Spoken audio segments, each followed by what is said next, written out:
Hello everyone, how are you all? I am Jyoti this side and I welcome you all on my YouTube channel Learning with Jyoti. तो अभी hardly 1 week is left for KVS, not for KVS, for EMRS tyre 2 और उसके बाद 3-4 days के बाद हमारा KVS के exam start हो जाएंगे।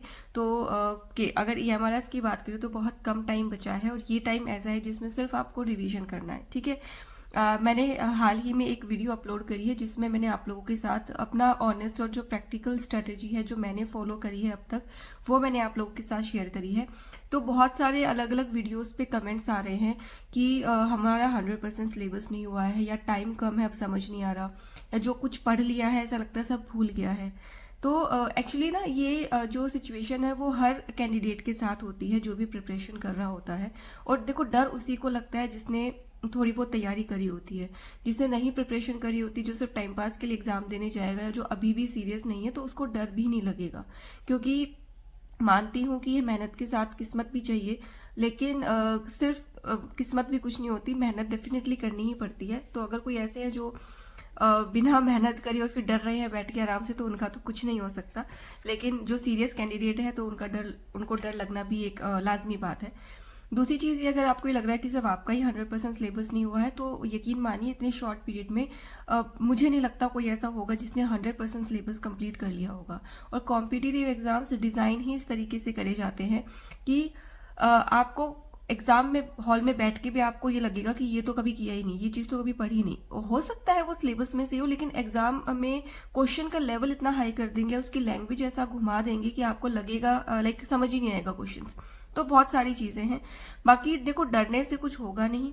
और मैं ये सजेस्ट करूंगी कि अभी आप लोग सिर्फ अपना रिवीजन और फाइनल पॉलिशिंग पे ध्यान दो। जितना टॉपिक हो गया है उन टॉपिक्स को बार बार पढ़ो, क्योंकि अगर आपने 100% सिलेबस के चक्कर में आप लास्ट डे तक भी सिर्फ चीज़ों को रीड ही कर पाए हो तो कोई फ़ायदा नहीं होगा। क्योंकि रीडिंग करने से एग्जाम में क्वेश्चंस नहीं फंसने वाले, हमें रिवीजन करना ही पड़ेगा। तो मैंने अपनी स्ट्रैटेजी शेयर करी, वो एक बार देख लेना वीडियो, हो सकता है उससे आपको आइडिया लग जाए। दूसरा, जिनको ये लग रहा है कि हमें कुछ भी ऐसा हो रहा है कि लाइक पढ़ा हुआ है और फिर लगता है सब कुछ भूल गए हैं, तो अभी शॉर्ट पीरियड में आप क्या कर सकते हो, मैं एक सेकेंड दिखाती हूँ आपको जो मैंने अपने कुछ टॉपिक्स के साथ किया है। वो टॉपिक्स के साथ जो टॉपिक मैं जिनके क्वेश्चन आंसर मैं प्रॉपर रेडी नहीं कर पाई, तो उनके लिए या मिक्स में भी मैंने किया है। सारे चैप्टर्स के तो नहीं हो पाए, लेकिन काफ़ी चैप्टर्स के किए हैं। मैं आपको एक बार दिखा देती हूँ और उससे आपको हेल्प ज़रूर मिलेगी। और लेट मी शो यू। जैसे ये एक चैप्टर है मेरा, ठीक है, ये बिजनेस स्टडीज़ का है, मेरा PGT कॉमर्स सब्जेक्ट है, तो मैं उसी का आपको शो कर रही हूँ। ये देखिए, ये माइंड मैप है। तो मैंने क्या किया है, यहाँ पे ये पूरा आंसर राइटिंग करी थी इस चैप्टर की और उसी का माइंड मैप। तो ये सारे चैप्टर्स का नहीं हो पाया, फिर बाद में भी तो मुझे लगा कि ये चैप्टर्स की आंसर राइटिंग प्रॉपर नहीं हो पाई है, तो मैंने उन सबके माइंड मैप्स बना लिए सो दैट रिविजन के लिए मुझे बार बार बुक या अपना टैब उठाने की जरूरत नहीं पड़े। मैं ये पेजेस उठाती हूँ और माइंड मैप्स के थ्रू पूरा चैप्टर सामने होता है। तो एटलीस्ट अगर आप ट्रैवलिंग भी कर रहे हो, क्योंकि सबके सेंटर्स दूर आए हैं, कुछ लोगों से तो पता ही चला है, तो अगर आपके सेंटर दूर आए हैं, अगर आपको एक दिन पहले भी जाना पड़ रहा है या अर्ली मॉर्निंग निकलना पड़ रहा है, मुझे भी अर्ली मॉर्निंग निकलना पड़ेगा, तो आप ये कर सकते हो, ड्यूरिंग द ट्रैवल भी आप इन पेजेस को पढ़ सकते हो। ईजी टू कैरी, आप अपने सिर्फ चैप्टर्स के 8-10 पेजेस ले लो जो इंपॉर्टेंट चैप्टर्स है, और ट्रैवलिंग के टाइम भी आप एग्जाम सेंटर पे टाइम से पहुंच गए तो वहां बैठ के भी आप एक बार देख सकते हो, तो थोड़ा सा कॉन्फिडेंस आता है, ठीक है। तो मैं अभी आपको दिखा देती हूँ मैंने किस तरीके से बना।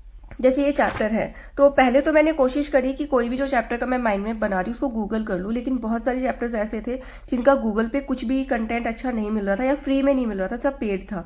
तो मैंने क्या किया, अपना चैप्टर उठाया NCERT से, और उस चैप्टर में जितने भी ये टॉपिक्स दिए हुए थे ना, अब वो तो पता होता ना कि वो चैप्टर से टॉपिक सीक्वेंस में दिए होते हैं, तो मैंने इस तरीके से ये कनेक्ट करके सारे शॉर्ट पॉइंट्स लिख लिए, ठीक है। अब इनके अंदर जो कंटेंट लिखना है वो मुझे पता है, ठीक है, तो वो थोड़ा बहुत मैं लिख दूंगी। तो ये चैप्टर लेंदी था तो इसके एक पेज में बन नहीं पाए, तो एक ये पेज हुआ, देन एक ये हुआ, ठीक है, और एक इसके आई थिंक बैक साइड पे, यस, ये इतना मैंने जो है ये माइंड मैप्स बनाए और चैप्टर जो है वो कंप्लीट हो गया।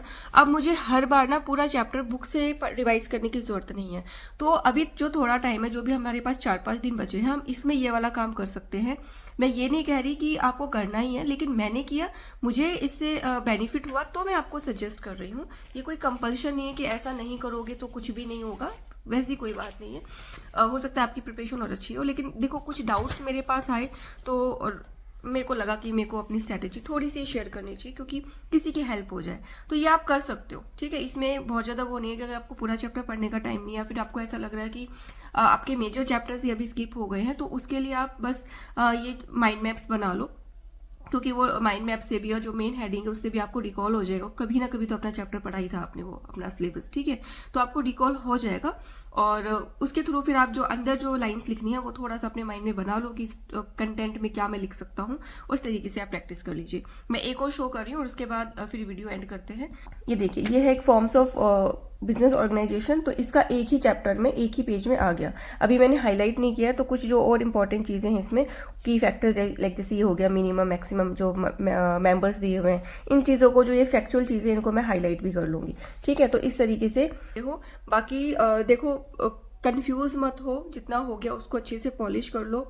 मेरा भी अभी ऐसा नहीं है कि सब कुछ ही हो गया है, लेकिन मैं कोशिश कर रही हूँ कि जितना हो गया है ना अब उसको पॉलिश कर लो। ठीक है, मेरा भी अभी ऐसा है कि जो बहुत इंपॉर्टेंट चैप्टर्स थे उसके कुछ इंपॉर्टेंट पार्ट्स मेरे स्किप हुए हैं अभी भी। I will try to cover them, but अभी ना ऐसा फील हो रहा है कि कोई भी नई चीज़ ना दिमाग में घुस नहीं रही है। और आई होप ये सबके साथ ही हो रहा होगा, तभी ये बोला जाता है कि लास्ट जो डेज होते हैं उनमें सिर्फ रिवाइज करो, नया टॉपिक मत उठाओ, क्योंकि टाइम वेस्ट ज़्यादा लग रहा है और वो चीज़ें नहीं घुस पा रही है दिमाग में। लाइक दिमाग इतना क्लॉग हो गया है ना कि जो चैप्टर्स छूट गए वो छूट ही गए, ऐसा लग रहा है नहीं हो पा रहा भाई। देखा जाएगा अब जो एग्जाम में होगा, तो कोई बात नहीं। देखो, किसी को भी नहीं पता है कि एग्जाम में क्या लेवल आएगा क्या नहीं आएगा। हो सकता है मॉडरेट पेपर हो सकता है बहुत टफ हो, तो जैसा भी होगा हमें अपना अच्छे से अपना बेस्ट करना है। ठीक है, जितना हो चुका है उसी को मल्टीपल टाइम्स रिवाइज कर लो। यही फिलहाल जितना भी टाइम बचा उसके हिसाब से बेस्ट स्ट्रेटेजी हो सकती है। बाकी स्टे मोटिवेटेड, डिमोटिवेट होने से या उदास बैठने से कुछ नहीं होना, सिर्फ नुकसान होगा। बेटर अपने आप को खींचो, पॉजिटिव करो और लग जाओ फाइनल रिवीजन में। ऑल द बेस्ट, सब अच्छा होगा। बाकी जो भी लेटेस्ट अपडेट आएंगे एग्जाम के रिगार्डिंग उसके लिए मैं शॉर्ट वीडियो डाल के अपलोड कर दूंगी। स्टे कनेक्टेड, और कोई अगर कंटेंट चाहिए तो मैंने सारा कंटेंट अपने सब्जेक्ट का मैक्सिमम अपने टेलीग्राम चैनल पे शेयर किया हुआ है, आप वहाँ से भी ज्वाइन करके चेकआउट कर सकते हो। Okay, bye.